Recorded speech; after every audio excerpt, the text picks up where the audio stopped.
Joink. All right, beep beep. Welcome back, everybody, and welcome to part 2 of Movie Mondays with Matt Plus. We're talking about Scream 7 today, and we're taking an extended look at the Scream franchise. So we're going to talk about Scream 4, 5, and 6 in just a minute. Before we get to that, I'd like to show you a quick little slideshow of the impact of the Scream movies on my life. I was just a youngin' when part 1 came out. Let's see, 1996, so I was 11 when it came out. And I've always loved that movie a lot. It was a huge deal when it came out, and it shaped a lot, like moving forward for myself and for like my friends and just like hanging around in school. Like that was the hot, trendy, hip thing, Scream. So let me just show you a couple of fun little things that I cobbled together in a little slideshow here, starting with this one. Joink.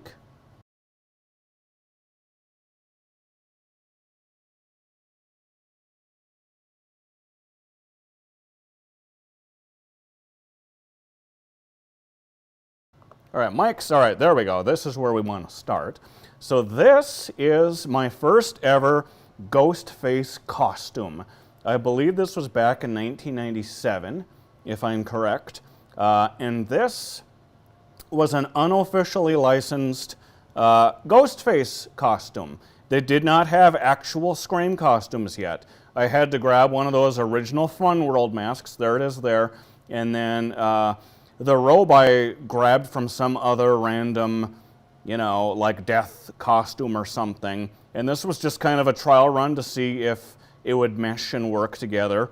And this was my Halloween night. That's who I was for that Halloween night. It was amazing. I went and got gloves after that and props and things. And then the following year is when actual Scream merchandise came out. So I was a little ahead of the game, just like Scream was.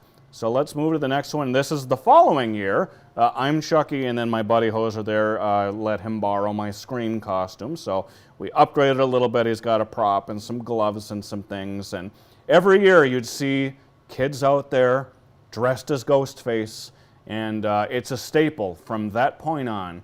The Ghostface costume is, not only is it iconic, it's a fun one to wear. It's easy to get. You can find them anywhere. They're cheap and they're lightweight. You can really run around. You can see pretty well in that mask as well. And there's not much to it. It's a mask, it's a robe.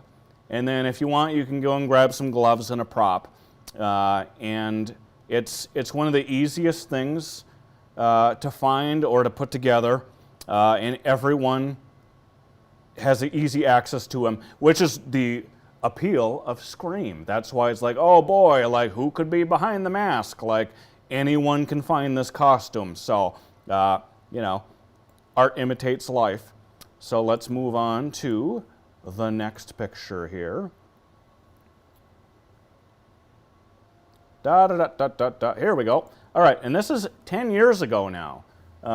I went to go see Scream on the big screen at the Cinema with my buddy Sean there. He's dressed as Deputy Dewey, and that's me dressed as Ghostface.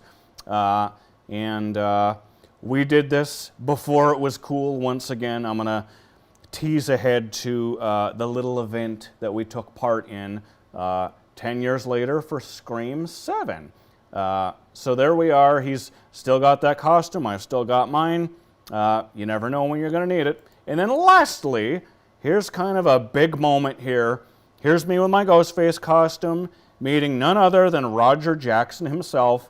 This is the man that does the voice of Ghostface, that iconic voice that is in every one of those movies.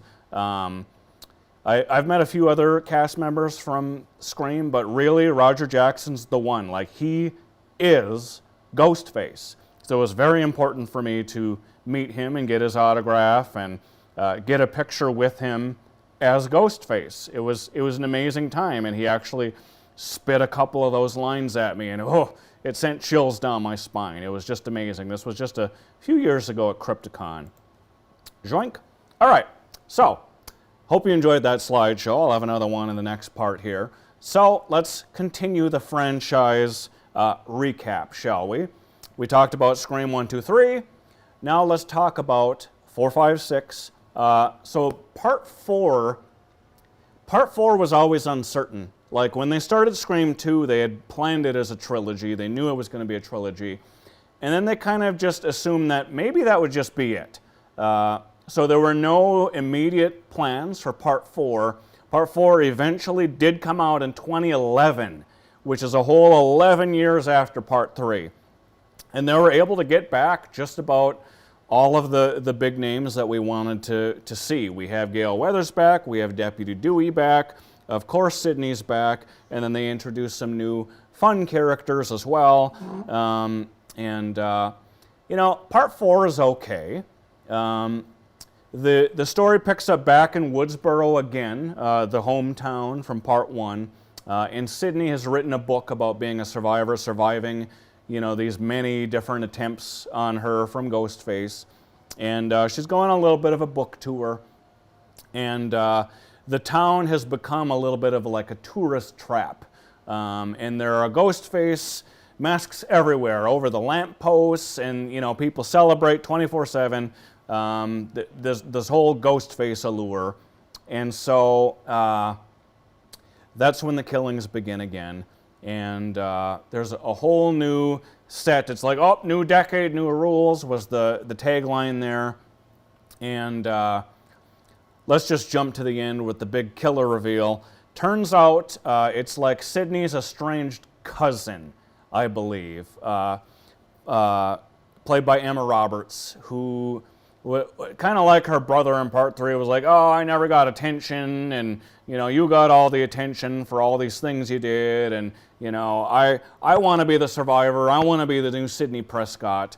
And so she kind of orchestrated all these events, and it's her and another Ghostface who wanted to make his own stab movie.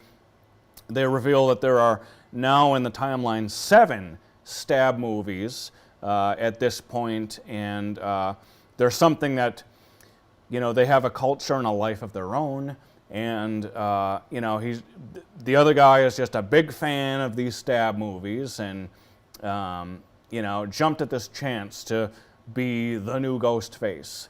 And so that's kind of the big reveal at the end, and, you know, wouldn't you know it, Sidney takes out the Ghostfaces again. Everyone lives happily ever after.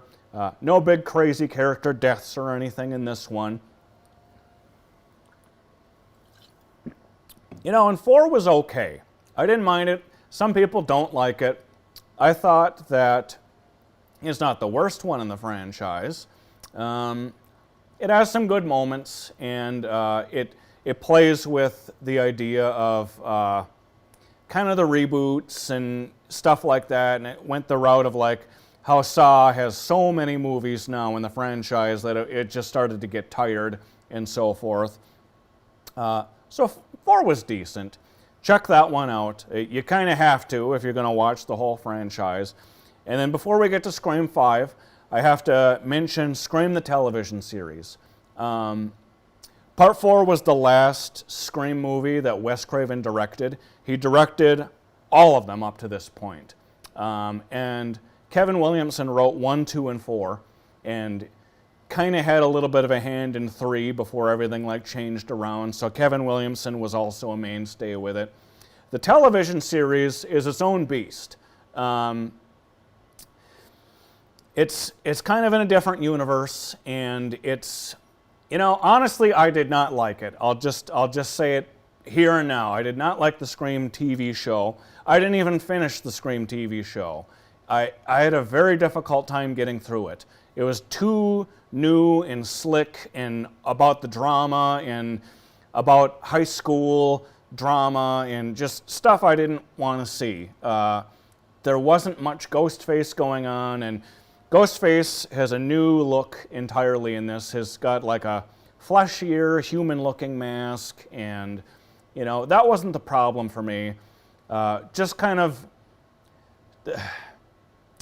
the drama behind it. I just wasn't into it. It aired on MTV, and it fit in with that programming. And, it just wasn't my thing. Even though Wes Craven was involved, I believe he may have directed the pilot, and that's the last Scream-related thing that Wes Craven was a part of before his passing, unfortunately. So I'll just glaze past the TV series. I'll check it out at some point, but I'm in no rush. I hear mixed things about it. And then the third season was its own thing as well, and that's when it introduces this classic Ghostface mask and, some of the tropes that we're familiar with from the show. So at some point I'll check it out, but it needs to be noted. And then we move along. Unfortunately, Wes Craven passed in 2015, and it was like, well, what do we do now? And they were able to hire a pretty good new creative team to pick up the reins and move forward with with this franchise. And honestly, Scream 5 and 6 I really like a lot. They are different, they feel different. There's a line about how this one just feels different in Scream 5. And Scream 5 came out in 2022. It's just called Scream. Scream. And I take issue with that. I think it's lazy when franchises do that. When there's a specific number in the installment, it's a specific installment number, and it's just the same title as a previous installment. That is so lazy. I hate it. I hate it, and it's confusing. And I'm the kind of franchise guy I like my numbers. I like Scream 1, 2, 3, 4. Then we have Scream. Scream what? It should be Scream 5, really, or a subtitle or something different. I'm not a fan of the title, even though they cleverly reference that in the movie, and that's why it's called Scream. It's not a reboot, but they wink at reboots and the whole idea of such things. It's more about legacy sequels. And anyway, title aside, it's a great movie. So let's get into the story of it. Again, we have Sidney Prescott is back, Gale Weathers is back, and Deputy Dewey is back. This movie is great except for one gigantic thing. And of course, it's the death of Deputy Dewey. They really did Dewey wrong in this particular movie. They made him a disgraced cop. He's forced off the force, and he just kind of sits in his trailer. He's broken up from Gale Weathers. They're not together anymore, and he's just kind of a loser. He just sits there in his trailer feeling sorry for himself, drinks a bit. That's not the Deputy Dewey that we all know and love. It would have been great if this was a redemption story, and it seemed like that's where it was going. And in some ways, maybe that's what it is. But, big spoiler, there's a big, crazy set piece. They're in a hospital. They're trying to get, they're trying to save this new character that I'll get to in a minute. And Dewey does a stupid thing, and he goes to get the killer by himself, and the killer comes to and kills him.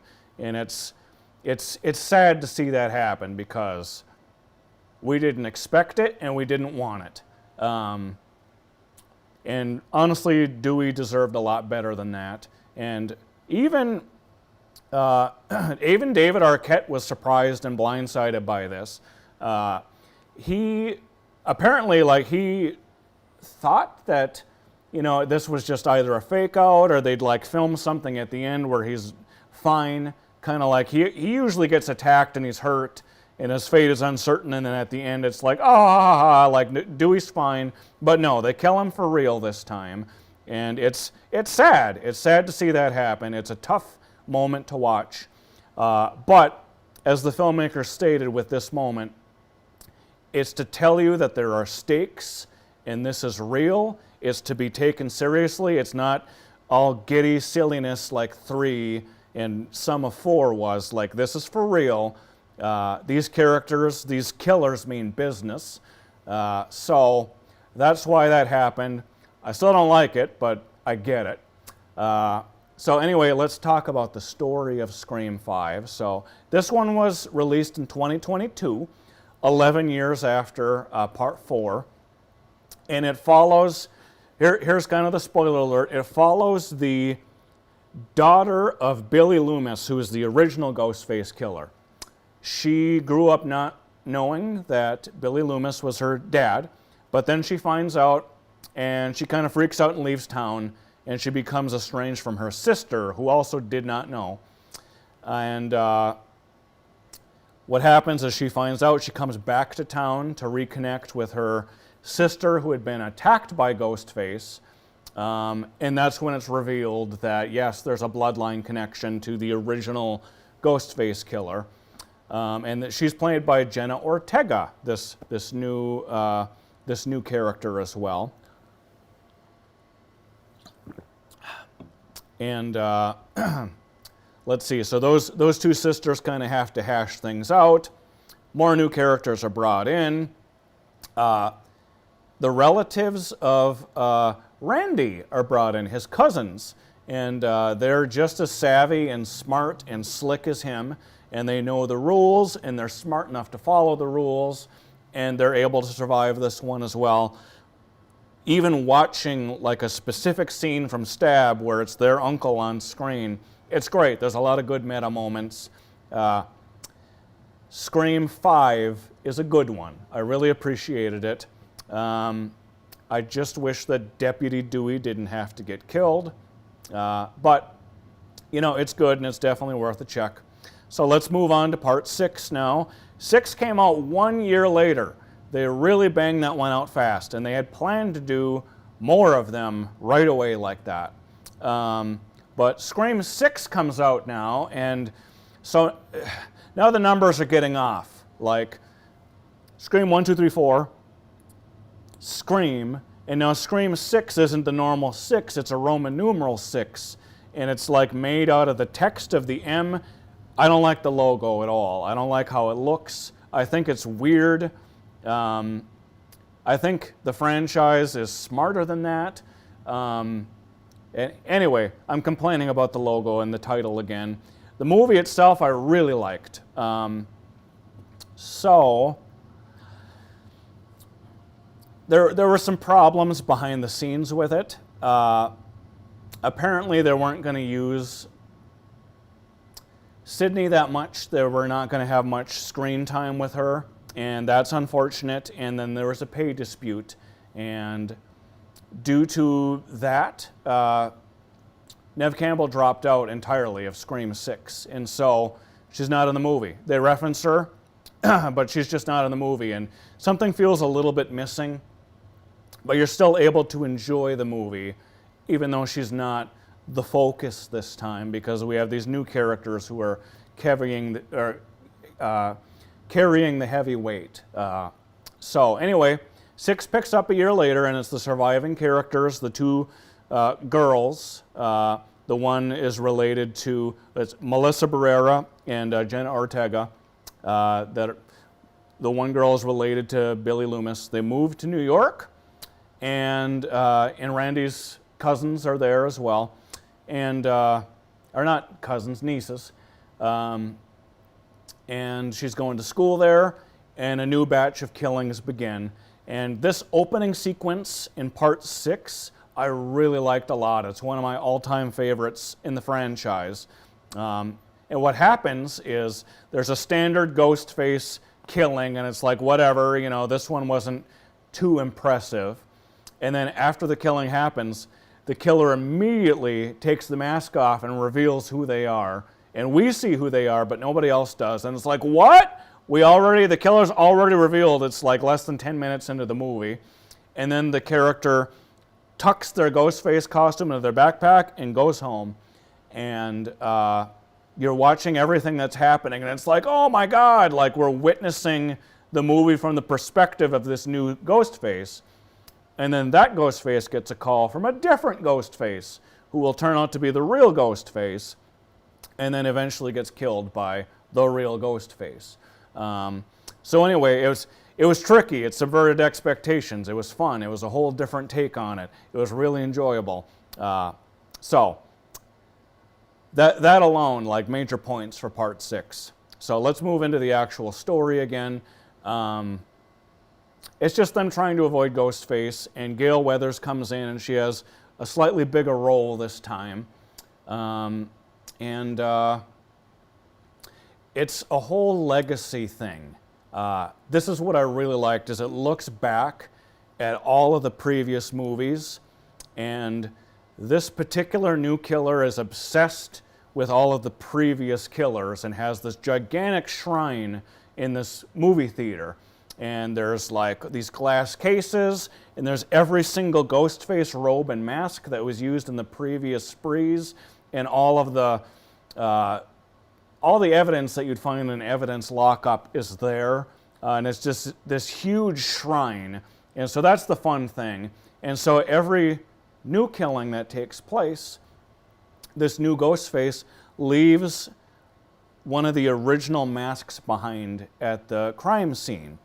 And he's going backwards. Starts with 5, 4, goes on down the line, and he's counting down to part 1 because that's where everything's going to take place. So it's really fun.